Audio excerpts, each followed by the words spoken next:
Hi മക്കളെ, welcome two class ഓറ. നമ്മൾ exercise 3.2 third question ആണ് ചെയ്യാൻ പോകുന്നത്. Tan 19 pi by tan 19 pi by 3. ഇവിടെ നമ്മൾ പൈയുടെ വാല്യൂ 180 കൊടുത്ത് നമുക്ക് വേണേൽ പൈയുടെ വാല്യൂ 22/7 കൊടുത്ത് വാല്യൂ സിംപ്ലിഫൈ ചെയ്ത് എഴുതാം. പക്ഷെ അങ്ങനെ ഒരു ചെയ്യേണ്ട ആവശ്യമില്ല. ഈ റേഡിയനിൽ തന്നെ നമുക്ക് ആൻസർ കണ്ടുപിടിക്കാം. അതാണ് നമുക്ക് എളുപ്പം. ഇങ്ങനെ ഒരു ക്വസ്റ്റ്യൻ കിട്ടിക്കഴിഞ്ഞാൽ നമ്മൾ ആദ്യം 19 പൈ ബൈ 3 ഇങ്ങ് എടുക്കണം. 19 പൈ ബൈ 3 എങ്ങനെ നമുക്ക് റിഡക്ഷൻ കൊടുക്കാമെന്ന് ആലോചിക്കണം. ഇവിടെ നോക്കിയാൽ നിങ്ങൾ 3 ആണ്. ഈ 3യും 19ഉം തമ്മിലൊരു കണക്ഷൻ ഉണ്ട്. എന്താണ് അവിടെ കണക്ഷൻ വരുന്നത്? 3യെ ഏത് നമ്പർ കൊണ്ട് മൾട്ടിപ്ലൈ ചെയ്ത് ആഡ് ചെയ്യുകയോ സബ്ട്രാക്ട് ചെയ്യുകയോ ചെയ്യുമ്പോഴാണ് 19 കിട്ടുന്നത് നോക്കണം. അപ്പൊ നോക്കിയേ, 3 × 6 എന്നാ, ദാറ്റ് ഈസ് ഈക്വൽ ടു 8 വരും, 18 വരും. ഈ 18നോട് എന്ത് കൂട്ടുമ്പോഴാണ്? 1 കൂട്ടുമ്പോഴാണ് നമുക്ക് 19 കിട്ടുന്നത് അല്ലേ? അപ്പൊ നമ്മൾ ഈ ക്വസ്റ്റ്യനെ എങ്ങനെ മാറ്റി എഴുതാൻ നോക്കിയേ. ടാൻ 6 പൈ അവിടെ ഉണ്ട്, പൈ ചേർക്കണം. പൈ പ്ലസ് എന്താണ് പൈ ബൈ 3 എന്ന് എഴുതാം. കാരണം ഒരിക്കലും ഈ 3ക്ക് ചേഞ്ച് വരാൻ പാടില്ല. ആ 3 എപ്പോഴും അവിടെ ഫിക്സഡ് ആണ്. ആ 3 അവിടെ നിർത്തിക്കൊണ്ട് ഏത് നമ്പറിനെ മൾട്ടിപ്ലൈ ചെയ്യുമ്പോഴാണ് നമുക്ക് ഈ നമ്പർ കിട്ടുന്നത് നോക്കും. കറക്റ്റ് അല്ലേ? നോക്കിയേ, 6 pi into 3 18 pi. 18 pi plus pi that is equal to എന്താണ്? 19 പൈ ബൈ 3. അപ്പൊ ആദ്യത്തെ സ്റ്റെപ്പിൽ ഈ 19 പൈ ബൈ 3 നമ്പർ എടുക്കണം. അടുത്ത സ്റ്റെപ്പിൽ ഈ 3യെ ഏത് നമ്പർ കൊണ്ട് മൾട്ടിപ്ലൈ ചെയ്യണം നോക്കണം. ഏകദേശം 19 കിട്ടാൻ വേണ്ടി. അപ്പൊ നമുക്കറിയാം 3 × 6 ആണ്, ദാറ്റ് ഈസ് ഈക്വൽ ടു 18 ആണ്. അപ്പൊ 18 പൈ ബൈ 3 18 പൈ കിട്ടും. അതിനെ നമ്മൾ ഏത് നമ്പർ കൊണ്ട് മൾട്ടിപ്ലൈ ചെയ്താലാണ് 19 കിട്ടുന്നത്? ഒരു പൈ. അപ്പൊ നേരെ മൾട്ടിപ്ലൈ ചെയ്യുക. കറക്റ്റ് അല്ലേ? 6 pi into 3 18 pi plus pi that is equal to 19 pi. Correct ആണ്. നമ്മുടെ റിഡക്ഷൻ കിട്ടിക്കഴിഞ്ഞു. അപ്പൊ നമ്മൾ ഈ തന്നേക്കണ 6 പൈ എന്ന് പറയുന്ന ഫംഗ്ഷനെ എപ്പോഴും നമ്മൾ എന്താണ് 2 പൈ അവിടെ നിർത്തണം, ഇൻറ്റു 3 എന്ന് എഴുതാം. കാരണം 3 × 2 പൈ 6 പൈ ആണ്. ദെൻ പ്ലസ് എന്ത് എഴുതി? ഉള്ള പൈ ബൈ 3 അങ്ങനെ തന്നെ എഴുതാം. കാരണം ഇവിടെ 3 ഉണ്ടോ ഇല്ലയോ നമ്മൾ നോക്കേണ്ട ആവശ്യമില്ല. ഓൾറെഡി അവിടെ 3 ഉള്ളതും ഇല്ലാത്തതൊക്കെ ഫസ്റ്റ് ക്വാഡ്രന്റിൽ കിടക്കും. അപ്പൊ നമ്മൾ നോക്കേണ്ട ആവശ്യമില്ല. നേരെ അങ്ങ് വരയ്ക്കാം. നേരെ വരച്ചു. കാരണം എന്താ? 2 പൈയോ വന്ന സെയിം ട്രിഗണോമെട്രി ഫംഗ്ഷൻ ആണ്. അപ്പൊ നമ്മുടെ answer is tan pi by 3 എന്ന് കിട്ടി. ഇനി ഇത് ഏത് ക്വാഡ്രന്റാ കൊച്ചുങ്ങളെ? ഇതാണ് 2 പൈ. 2 പൈ പ്ലസ് തീറ്റ എന്ന് പറഞ്ഞ ഏതാ? ഫസ്റ്റ് ക്വാഡ്രന്റ് ആണ്. ഫസ്റ്റ് ക്വാഡ്രന്റിനകത്ത് ഈ ടാൻ എന്താ? പോസിറ്റീവ് ആണ്. അപ്പൊ ടാൻ പൈ ബൈ 3 വരും. നമുക്കറിയാം ഇതിനെ എങ്ങനെ എഴുതാം. പൈ ബൈ 3 എന്ന് പറഞ്ഞാൽ 3 വന്ന 60 ആണ്. ടാൻ 60ന്റെ വാല്യൂ എന്താ നമ്മൾ പഠിച്ചേക്കണേ? ദാറ്റ് ഈസ് ഈക്വൽ ടു √3 ആണ്. അപ്പൊ ഇവിടെ ആൻസർ ഈസ് √3. നമ്മുടെ ഫോർത്ത് ക്വസ്റ്റ്യൻ എന്ന് പറഞ്ഞാൽ സൈൻ മൈനസ് 11 പൈ ബൈ 3 ആണ്. എന്താണ്? Sine minus 11 pi by 3. നമുക്കറിയാം ഒരു ട്രിഗണോമെട്രി ഫംഗ്ഷൻ അകത്ത് നെഗറ്റീവ് വന്ന ആദ്യം നെഗറ്റീവിന് നമുക്ക് പുറത്തേക്ക് എടുക്കണം അല്ലേ? കാരണം സൈൻ മൈനസ് തീറ്റ എന്ന് പറഞ്ഞാൽ നമ്മൾ എന്താ പഠിച്ചേക്കണേ? That is equal to minus sine തീറ്റയാണ്.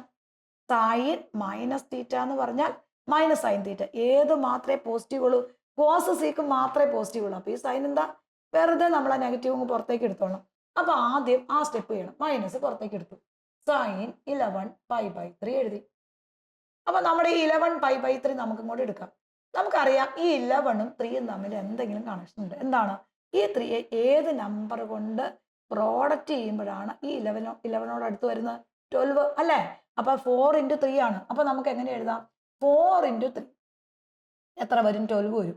അതിനകത്തുനിന്ന് ഒരു നമ്പർ കുറയ്ക്കുമ്പോഴല്ലേ 11 കിട്ടണേ? ഇപ്പൊ 4 × 3 -1 ആണ് നമ്പർ. അപ്പൊ നമ്മൾ ഈ വാല്യൂസ് എങ്ങനെ എഴുതാം? സൈൻ എന്തെഴുതാം? നമുക്ക് വേണ്ടത് 4 × 3 ആണ്. അപ്പൊ നമുക്ക് 4 പൈ മൈനസ് വരും. കാരണം -1 വരും.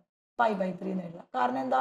4 × 3 12 pi. 12 pi minus pi 11 pi by 3. അപ്പൊ നമുക്ക് എന്താ കിട്ടിയത്? Minus sine 4 pi minus pi by 3 ആയി. ഇനി ഈ 4 പൈ നമ്മൾ എന്ത് ചെയ്യണം? വീണ്ടും നമ്മൾ 2 × 2 പൈ ആക്കണം. അപ്പൊ എന്താ ആൻസർ ആയി മക്കളെ? Sine 2 × 2 pi minus pi by 3 എന്ന് എഴുതി. നമുക്കറിയാം ആ 2 ഉള്ളതും കുഴപ്പമില്ല, അവിടെ ഇല്ലെങ്കിൽ നമുക്ക് പ്രശ്നമൊന്നുമില്ല. അപ്പൊ ഇവിടെ 2 അവിടെ കിടന്നോട്ടെ. 2 പൈ മൈനസ് തീറ്റയാണ് എന്നേക്കണേ. 2 പൈ വന്നാൽ സൈനിന് കറസ്പോണ്ടിങ് സെയിം ട്രിഗണോമെട്രി ഫംഗ്ഷനാണ്. നേരെ വരച്ചു. നമ്മുടെ ആൻസർ എന്താ? മൈനസ് സൈൻ പൈ ബൈ 3 എഴുതി. ഇത് നമ്മൾ നേരെ ബ്രാക്കറ്റ് ഇട്ടു. ഇനി എന്താ വേണ്ടത്? 2 പൈ മൈനസ് തീറ്റ ഏത് ക്വാഡ്രന്റാന്ന് നോക്കണം അല്ലേ? നമ്മൾ കുഞ്ഞൊരു കുരിശ് വരച്ചു.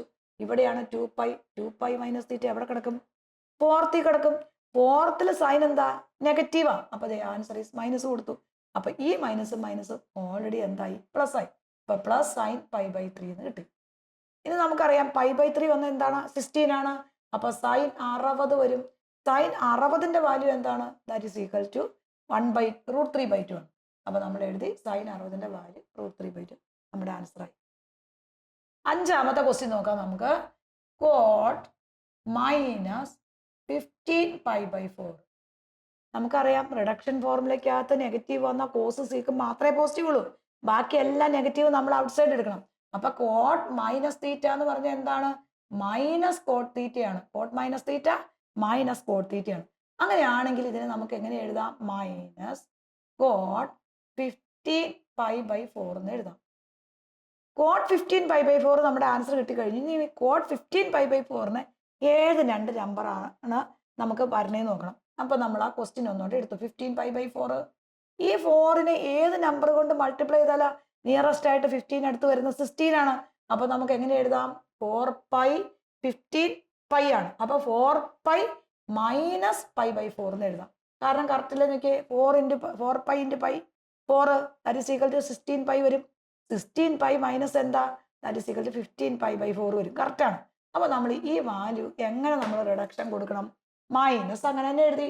കോട്ട് 4π മൈനസ് π/4 എന്ന് എഴുതി.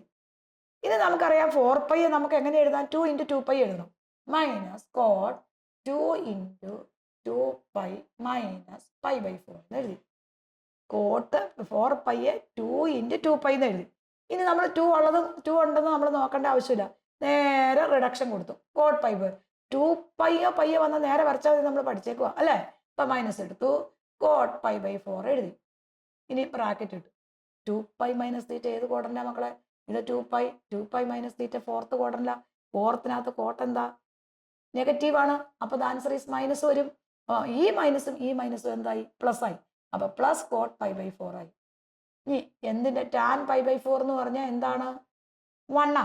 കോട്ട് π/4 ടാനിന്റെ റെസിപ്രോക്കലാ. അപ്പൊ 1/1 വരും. 1/1 എന്നാ? ആൻസർ ഈസ് 1 വരും. ഇതേപോലത്തെ ക്വസ്റ്റ്യൻസ് നമ്മൾ ലെവൽ 1 ചെയ്തിട്ടുണ്ട്. നമ്മൾ ആ വീഡിയോകൾ കാണണം, തനിയെ ചെയ്ത് നോക്കുകയും ചെയ്യണം കേട്ടോ.